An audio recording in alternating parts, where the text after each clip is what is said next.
আজ সকালে যখন আমি ক্যামেরাতে ভিডিও শুট করতেছিলাম, মোটোব্লগ ক্যামেরা সেট আপ করতেছিলাম, তো সামনেই এই যে দেখতে পাচ্ছেন এই মেয়েটি, দেখবেন ক্যামেরা দেখে কি ধরনের ভাব আচরণ করে। মানে এনাদেরকে কি বলবো, ক্যামেরা দেখলেই এই যে শুরু হয়ে গেছে। দেখবেন কত রকমের ভাব নেওয়া শুরু করে, যেন মনে হচ্ছে গরম দুনিয়ার ওনাকেই লাগছে। ভাইয়া এইভাবে তাকানো যাবে না তো, প্রেমে পড়ে গেলে আবার সমস্যা আছে, কারণ আমি তো প্রেমে পড়বো না। আর মেয়েদের নাটক, তো যাই হোক, এগুলো আমি না দেখে সোজা আমি চলে গেলাম আমার মতো আমার টেস্ট ভিডিও শুরু করার জন্য।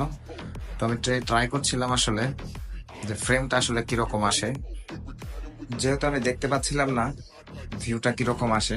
সো আপনারা প্লিজ জানাবেন যে ভিডিওর ভিউটা কিরকম আসছে, প্রপারলি সবকিছু ঠিকঠাক দেখা যাচ্ছে কিনা।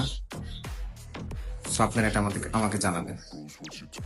সো আজকের মতো টেস্ট ভিডিওটা প্রায় এখানেই শেষ করে ফেলছি। সো দেখা হবে নেক্সট ভিডিওতে। টাটা।